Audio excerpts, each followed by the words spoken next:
अरे चिंकी, चिंटू कहाँ है? मुझे नहीं पता पापा, मैं तो खाना बना रही थी। इतनी रात हो गई है, अभी तक तो उसे घर आ जाना चाहिए। पापा, उसकी चिंता मत कीजिए, अभी वो आ जाएगा। एक काम करो चिंकी, तुम लैंप लेकर जाओ और उसे ढूंढ कर लाओ। आज उसकी खूब कुटाई करूँगा। ठीक है पापा, मैं अभी उसे ढूंढ कर लाती हूँ।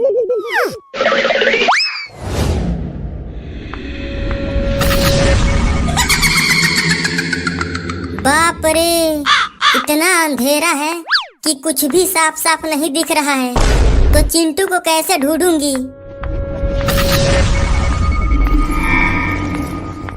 इतनी रात को उस कुएं के पास कौन बैठा है? चल कर देखती हूँ। अरे चिंटू, तुम यहाँ इस कुएं के पास क्या कर रहे हो? चलो पापा तुम्हें ढूंढ रहे हैं। मैं नहीं जाऊंगा। तुम इतनी अंधेरी रात में कुएं के पास बैठे हुए हो, तुम्हें डर नहीं लग रहा है क्या? मुझे डर नहीं लगता। अरे चिंटू, यहाँ पर भूत पिचास रहते हैं, जल्दी घर चलो। भूत मेरे दोस्त हैं, वो मुझे कुछ नहीं करेंगे। भूत तुम्हारे दोस्त हैं? क्या बहकी बहकी बातें कर रहे हो चिंटू? तुम घर चलो। पापा, ये रहा चिंटू। इतनी अंधेरी रात में ये उस पुरानी कुएं के पास बैठा हुआ था। तुम्हें डर नहीं लगा वहाँ? मुझे डर नहीं लगता। अब तुम्हें डर लगेगा, तू यहीं रुक। अब मैं इस डंडे से तेरी सुताई करूँगा।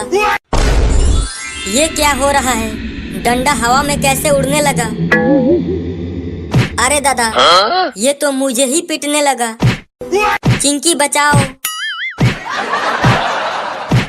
पापा, चिंटुआ के पास जादू आ गया है, आपको यही पीट रहा है।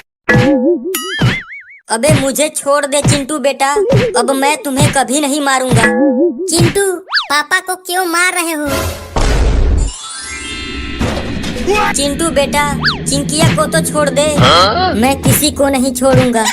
तू मेरा बेटा चिंटू नहीं हो सकता, तू कोई और है। जल्दी बता तू कौन है? तुम लोगों को जानना है मैं कौन हूँ, तो लो देखो। पापा, ये तो सही का भूत है। पापा और चिंकी, आप लोग ये क्या कर रहे हो? ये कौन है? चिंटुआ, ये भूत है, तुम्हारा रूप लेकर आया है। भूत? यहाँ से भाग रे Chintu.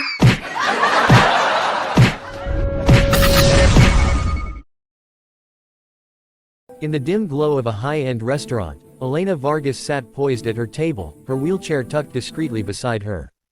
As a brilliant CEO who'd built a tech empire from her laptop after a devastating accident left her paralyzed from the waist down, she rarely ventured into the chaos of dating. Friends had insisted on this blind date, promising it would shake her from the isolation that had gripped her life for 3 years. Elena adjusted her elegant navy dress, her dark hair cascading over one shoulder, and sipped her water, steeling herself against the vulnerability bubbling inside. She never expected to smile tonight. Disasters were her specialty these days. Across the bustling dining room, Marcus Hale navigated the crowd with the quiet confidence of a man who'd juggled boardrooms and bedtime stories. A widowed architect and single dad to a rambunctious 8-year-old named Theo, he'd sworn off romance after losing his wife to illness 2 years prior. But his sister, ever the meddler, had set up this blind date, claiming it was time to let go. Marcus smoothed his charcoal suit, his salt and pepper hair neatly combed, and scanned the room.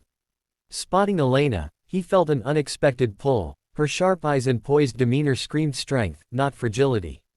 Little did he know, this disaster setup would rewrite their solos into a duet. As Marcus approached, Elena's heart raced like a glitchy algorithm. She braced for the usual pitying glance, the awkward questions about her chair that always derailed conversations.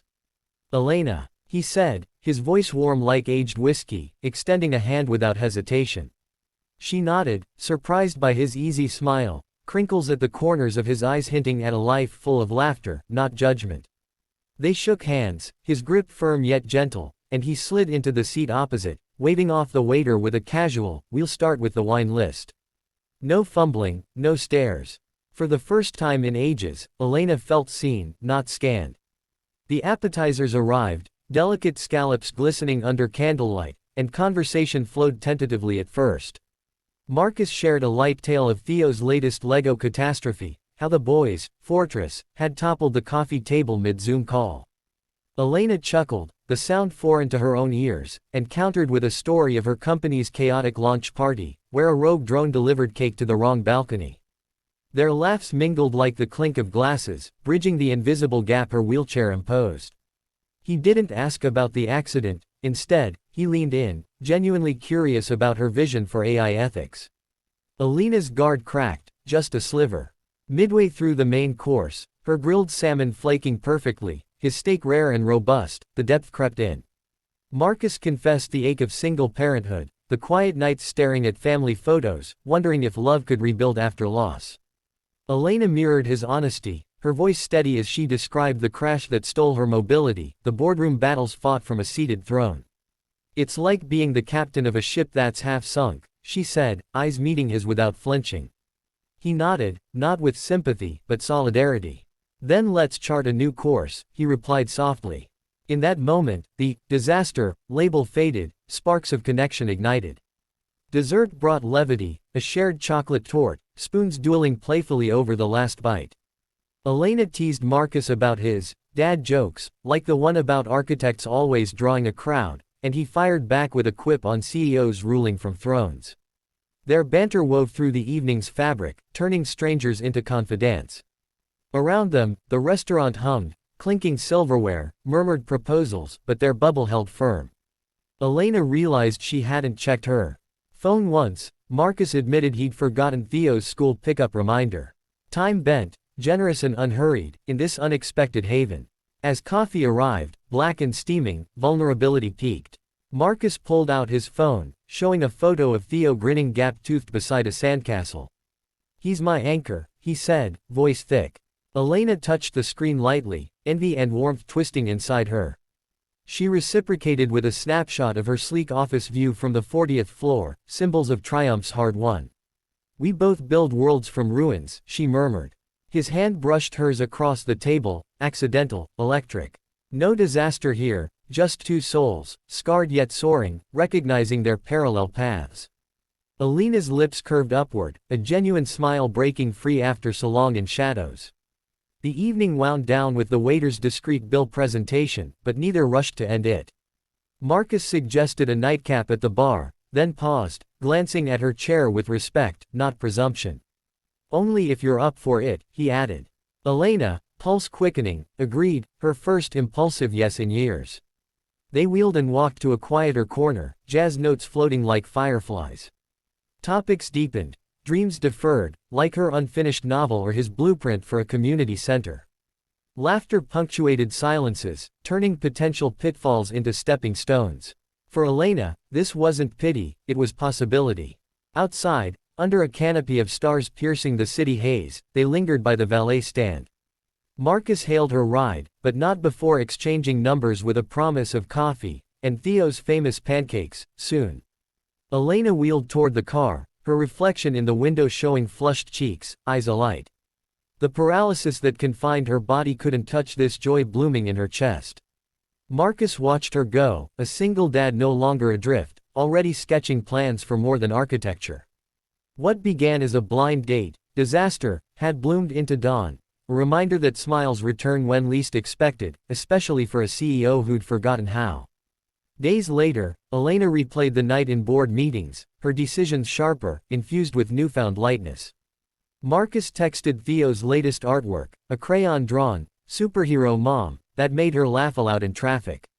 Their second date unfolded at a park, accessible paths winding to picnic spots where stories spilled freer still. The single dad and paralyzed powerhouse discovered synergies, her strategic mind complementing his creative flair, his warmth thawing her resolve. No more disasters, just deliberate delight. Elena smiled again, not despite her scars, but because of them, proof that love arrives unscripted, rewriting endings into endless beginnings.